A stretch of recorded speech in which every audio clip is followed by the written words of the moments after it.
All right, guys, what's up? Mark of TheLocalScrubs here, and I am joined with Chris Hensley. Chris Hensley. He is today's winner of our Yu-Gi-Oh! Day. And what were you piloting? I was playing Burnibus. All right, so let's go ahead and get right into the main deck. Okay. Just like try it right here or something. Yeah, it's a pretty standard deck. I probably won't explain anything. Yeah, the mat's gorgeous setup. I played 3 graphs, 3 Skarm, and Just try to explain anything that you feel needs to be explained. yeah, and 3 Seer. These I don't think you actually need to explain. You have to play That's 3 just of these. standard Burning Abyss. Yeah. 2 Farfa, one is mandatory, 2 is optional or optimal, and 3 is just too much in my How did opinion. you feel with 2 Farfa? Actually, when I came here, I had 36 cards in my deck, and so I'm pulling cards out of my binders and deck boxes trying to fill out what I wanted to play, and I was like, well, 2 Farfa may come in handy depending on what I play against. And I guess it did, so. Yeah, it certainly helped, especially against Ritual Beast, because like if they don't have a Tamer and a Ritual Beast on board, they obviously can't make a fusion. And then I played 2 Rubik. I've never went down to playing 1. I always like 2 because Virgil is super good in this meta, in my opinion. Play 1 Dragging. I do play the Backjack build, so Dragging and Backjack is just a busted combo. Yeah, that's a really good combo. The 1 Livic, you have to play it. This I threw in Cagna. I probably take this out actually. Let's see, I played 1 Alec. And the 1 Barber, which is a really good card. Yeah, Barbar too good. So that's the BA monsters. All right. Let's see. And then I played 2 Mathematicians. Because I play the Backjack build, depending on my hand, I can either fix my hand with this card, or I could I can add like a Tour Guide on Inface. And then the 1 Tour Guide. The 1 Tour Guide, Yeah. That nice ulti Tour Guide too. Yeah, I know, which is a 3. The 1 Random Veiler, just because I can. How did you feel with just 1 Veiler main? I would have went 2, but I actually didn't have to. Oh, okay. Call it a personal attack. Yeah. It's like I would have played 2. I was actually expecting a lot more Necros, but like this actually was awful today. Really? Yeah, it was horrible. So did you find yourself siding it most games? Yeah, I sided it out all the time. That and breakthrough skill, because ideally I'd like to have 2 breakthroughs and 2 Veilers. But I didn't play a single Necros today. So, and then of course the 3 Backjacks, which in my opinion is like an insanely busted card. So can you just explain what it is Backjack does for the deck? Backjack, whenever it's sent on either player's turn, when it's sent to the graveyard, I get to look at the top 3 cards of my deck and then rearrange it in any order I want, which is kind of busted. And then the secondary effect, on your opponent's turn, I can banish this card, then reveal the top card of my deck, and if it's a normal trap card, I can then set it to my side of the field and even use it that turn. So any card that can mess with a game mechanic and allow you to use a card you just set is pretty good in my opinion. But this card is amazing. Do you feel like Backjack is what won you most games? Oh yeah, it certainly helped. Like I was saying with the Mathematician, like if I draw a hand to all monsters, obviously I'm not going to do well. So like if I have Mathman, like I'll make a couple Dantes with monsters in my hand, and then I'll use Mathman to send Backjack, and then hopefully stack a trap, and then set a trap. So it just helps mess up hands sometimes. So is that all the monsters? Yeah, and that's all the monster counts. I only played 2 spells. I played the 1 Allure and the 1 Foolish. I've never even seen this today, but it's always nice to have. So, and you still got to play a Foolish Barrel. Yeah, Foolish is definitely needed in. Yeah. So let's get on to the hefty part of the deck, the traps. Yeah, I play, I want to say 20-something traps, but 3 of the best traps in the deck is 3 Fiend Griefings. Oh yeah, Fiend Griefing. Yeah. Such a good card. It's only dead against like a couple of decks, like Cleese, I know it's dead against, and But there was no Cleese at all today. Yeah, there was no Cleese or Yusenju, so this was just the best card all day long.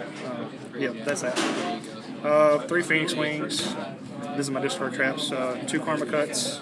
And I threw this in at the last second, the 1 Raigeki Break, which helped out a lot, because having all these discard traps certainly helped. Were you perfectly fine with the ratio, or Yeah, actually would you like to change it at all? Or? If I had a 3rd Karma Cut, I might have won a Karma Cut, but Raigeki Break actually helped a lot, so because it's very versatile, you can get rid of back row and monsters. That's that. Let's see, 2 Fire Lakes. I like 2, although I did find myself siding in them out all day. You play them for the Klee matchup. Yeah. Which again, there was no. Yeah, there's no Klee, so 2 mistakes. I had this main deck. I came here expecting a lot of Necros, but I didn't play a single Necros, which kind of made me sad. But I would. I know there were a couple Necros here today. But yeah, but I didn't get to play any. Knowing the meta, I might have took these out, but like the main deck, it was okay. It helped against. Well, actually, it would have helped against Mermails, but I didn't have a chance to use it. So the 1 Crush card. The 1 Breakthrough, the 1 Warning, and the 1 Torrential. I love Warning in this meta. It's really good right now. How did you feel about just 1 Breakthrough? If I had the second one, I would have played it actually. Okay. That was ideally I would have had like 2 Cyclones. in my side deck and one in my main deck, but like I sold a bunch of stuff in mats, and this is what I had to work with. So, but the deck ran really well today. So 40 card main deck? No, 44. 44. Yes. Oh wow, Not bad. Yeah. All right, so side, extra, whichever one you go first. We'll go extra. All right. Pretty standard. 3 Dantes, self-explanatory. I still like the 2 Virgils. I feel like you need 2.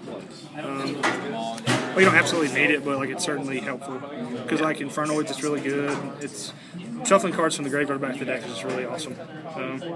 Zen Mains, Engineer, the 1 Alucard, Nightmare Shark, Giga Brilliance. How was Giga Brilliant for you? Did you go into it at all today? Yeah, I did. It was against an Infernoid player. Like he had a 2600 beater on board, and I didn't really have a way to get over it at the time, so I made a Dante in this, and then just swung over. Infernoid player, I just had to out resource, but he did really well. That's the only way I know how to beat him is just to out resource him. Acid Golem. Yep. The 3 Downards. I feel like you still have to play 3. And then I actually love this card, Utopic Future. In the finals, like this card won me the last play. I made this against a Leo, and he had no hand or nothing.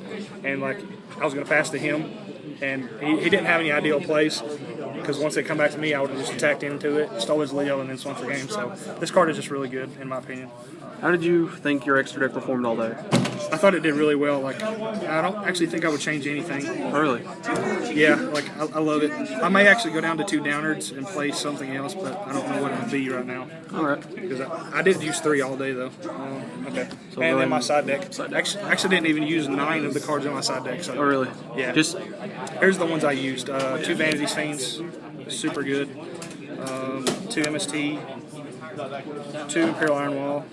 Ideally, these MSTs would be Galaxy Cyclones, but like I said, I sold them. So. And then for the cards that I didn't use all day, 2 non-fusion areas for the Shadalls that I didn't see. 2 Chaos Trap Holes for Teller, Shadalls, Necros. Dinko. Just off the Dinko, yeah, because this deck loses the Dinko. 3 Spell Cancelers for Necros. Which you didn't see. Yeah, I didn't see Necros.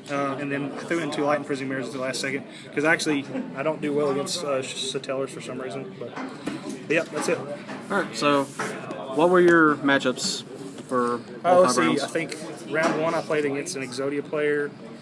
Round 2 it was a Ritual Beast player. Round 3 was Baby Raccoons. Round 4 was Infernoids, and then round 5 I played against a Mermaid player. All right, so what were your overall thoughts on today's event? It's pretty good. I wish I had played more Necros. I actually enjoy playing against Necros. You know, after siding head so heavy for them, I kind of wish I would. But the deck done really well. It's actually the first event I've actually been to since Nats, where I sold all my stuff and then picked this all up again. But the deck done really well, and I actually wouldn't change very much about it. Any final thoughts? All right, well, that was Chris's first place at Burning Abyss deck profile. I hope you guys enjoyed. Remember to like, comment, subscribe, and we'll catch you in the next one.